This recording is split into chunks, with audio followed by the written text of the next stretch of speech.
Hello, Rational fans. How are you guys out there today? Here tonight, know what happened on the exciting episode of Friday Night SmackDown for June the 21st, 2024. CM Punk is his hometown, Chicago, so of course he opened up the show. Segment with him, Paul Heyman. Paul Heyman wanted to leave with Punk because he knew Solo and the Bloodline would try to do something. Basically, they shouldn't because Roman Reigns gave his word as tribal chief that hands off of Punk because of the relationship outside of WWE with Punk and Paul Heyman in real life. But the Bloodline came out, Solo and the Tonga brothers. Cody Rhodes made the save with a baseball bat, handed one to CM Punk. They scared off the Bloodline. And then Cody challenged Solo to a match in the main event non-title. Solo accepted. Then CM Punk went to leave the arena and was ambushed and attacked by Drew McIntyre. He quit now, right? He attacked Punk, beat the shit out of him in the parking lot, carried him back out of the ring, just dropped him on the stage. Punk was he was a bloody mess. Then Drew McIntyre took a bracelet or something of Punk's, put it in his pocket, and did like the CM Punk pose he does, then walked away. I'm loving this rivalry with Drew McIntyre. CM Punk's going to be red hot from the get-go now. The opening match was a Money in the Bank qualifying match. Bianca Belair versus Chelsea Green versus Mia Yim. This match was terrible, folks. You gotta agree with me if you've seen this. Bianca messed up on two moves. Chelsea Green at one point did a sunset flip over the ropes, knocked down both with him, and almost fell over doing that. Mia Yim was not clicking at all. She missed two drop kicks. It's like she wasn't even trying, putting effort in the moves. Like those forearm shots to Bianca Belair were weak. Come on. Bianca had the match won when she German suplexed Mia Yim right on top of her head. The KOD driver, but Chelsea shoved her out of the ring, pinned Mia Yim, so Chelsea Green goes on to Money in the Bank. Who the hell wants to see Chelsea Green's Money in the Bank winner? I sure as hell don't. After that, Bayley was backstage. Again, Blair Davenport walked up and said, "Hey, I'm going to be the one to take that championship away from you. And it starts with me winning Money in the Bank." Then she walked away. Then Mia Yim was shown an ice pack on the back of her neck because she didn't land hard on top of her head by Bianca's German suplex there. The mess up Bianca did. When Tiffany Stratton walked up and again told her, Nia Jax and me are going to become a tag team here on SmackDown. Mia Yim said, "Yeah, sure you're going to." The Nia Jax appeared, rammed her into the makeup crate that was open, and then her and Tiffany walked off. Nia Jax and Tiffany Stratton, that could be a good tag team of speed and power mixed perfectly. Let me know below in the comments your thoughts of Queen Nia Jax and Tiffany Stratton forming that Destiny dominant tag team they could be. Money in the Bank qualifying match. Kevin Owens, Grayson Waller, and Andrade Cien Almas. Before the match, Solo made it perfectly clear Owens and Orton's qualifying matches, make sure they don't win. So during Owens' entrance, the Tonga brothers attacked him, beat up on his leg. Orton made the save, chased him off with a steel chair.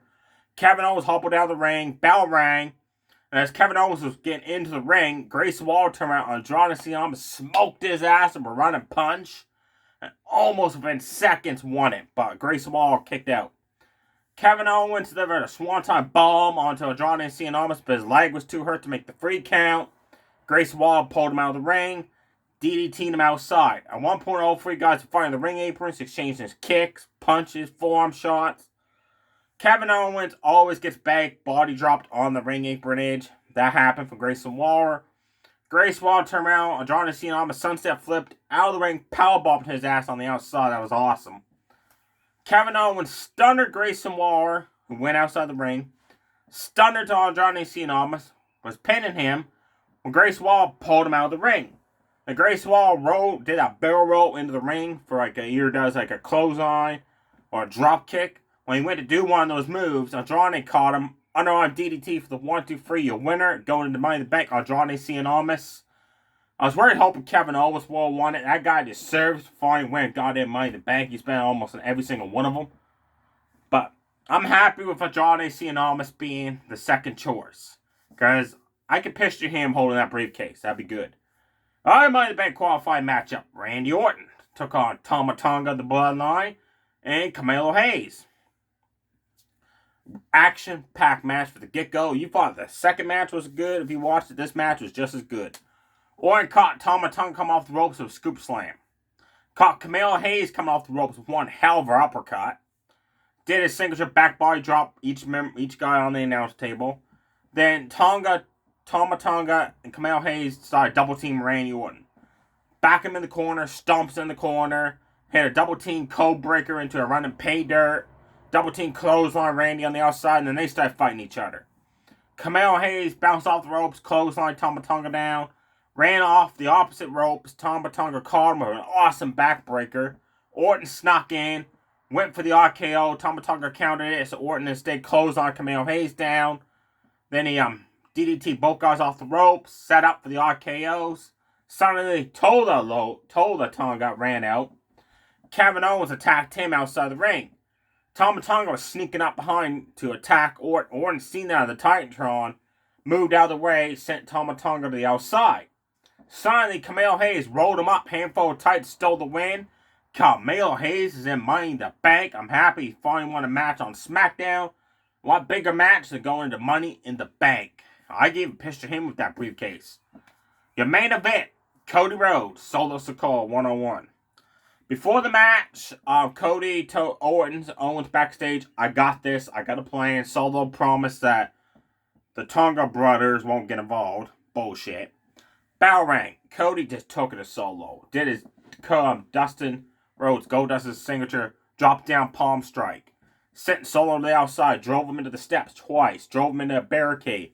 Suddenly, the Tonga brothers attacked. 3-on-1 beatdown Cody Rhodes to Orton. Randy Orton made the save. Randy RKO Tama Tonga. Owen stunner Tola Tonga. As Cody and all them had Solo backed in the corner, Solo smiled. We got another addition to the bloodline. Jacob Fatu from MLW Wrestling showed up.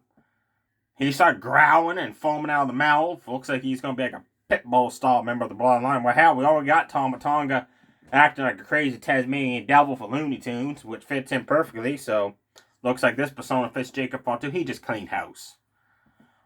Picked up Owens, carried him outside the ring. Samoa dropped him on the steps. Pulled Randy Orton out of the ring, speared him through a barricade. Pulled Cody Rhodes out of the ring. Put him on the announce table. They hit a top rope frog splash, putting Cody for the announce table. The Bloodline stood tall, doing the signature pose in the show, with Paul Heyman again not doing the pose. Now, I started watching MLW on YouTube. I can find some full episodes. And what I've seen of Jacob Fatu there, he was not injury prone. He was injury prone to other people. Like, that guy injured some people in that wrestling company. Not my big injuries, his minor ones. Because he was always so careless, right? So hopefully he learned his lesson. And WWE's seen that, and that's what brought him up. And next week on SmackDown, we got 3 more Money in the Bank qualifying matches. We got LA Knight, Logan Paul, and Santos Escobar of the Hill LWO in a Money in the Bank qualifying match. LA Knight thought he was having Logan Paul fighting one-on-one for the United States Championship when Nick Adala said no, it's a triple threat for Money in the Bank. LA Knight wasn't happy about that. He just thought he was having Logan Paul one-on-one. We got Jay Garjo versus Tiffany Stratton versus Candice LeRae in a Money in the Bank qualifying match. And on the other side, we got Blair Davenport versus Naomi. I was like, okay, we're going to have Piper Niven in this. No, Indy Hartwell in a Money in the Bank qualifier. Right? Piper Niven did an amazing match with Bayley at Clash of the Castle. And she's not even considered for Money in the Bank, but Mia Yim, Chelsea Green, Andy Hartwell are. Where the hell is Piper Niven in Money in the Bank qualifier? What the hell is going on? And I was also upset that there was no Bo Dallas' stable, Uncle Howdy's stable there. Because if they keep them just exclusive to Raw, it makes absolutely no sense why the QR codes were shown on SmackDown for months. Because they kept showing them on Raw and SmackDown. Not any one of them were picked. Like Joe Gacy, last we know, he was from NXT. Dexter Lumis, he wasn't even drafted. Same as Nikki Cross. Bo Dallas, they're growing. They can actually, because of that stipulation, they can be on both shows. Attacking people, having matches. But if they stick them exclusively to Raw, they're losing a lot of potential they could do having both attack people on Raw and SmackDown. Let me know below in the comments, sir. Do you agree? If they're just going to have Uncle Howdy's stable just exclusive to Raw, then it made no sense for the QI codes to be targeting like the Bloodline and all those other people on SmackDown. Or do you prefer, like I want to, have both shows attacking people, wrestling people, because they're not currently on a contract at the time? Our main event, we had Zoe Starks took on Ivy Niles with Shayna Baszler in Zoe's corner. Great match these two women put on. Ivy Niles face plant busted Zoe Starks down hard. That pissed off Zoe Starks, who came back of a running clothesline, almost flipped Ivy Niles inside out. Ground and pound attack, headlock, and every time Ivy Niles tried to get out of the headlock, to power out, Zoe Starks will knock her down, does like a jump up elbow draw, kick to the back, keep her grounded, right? Ivy Niles fought back. Sunset flipped her into a turnbuckle in the corner. Gut wrench suplex, overhead toss slam. A series of clotheslines, just cleaning house. Went up at the top rope.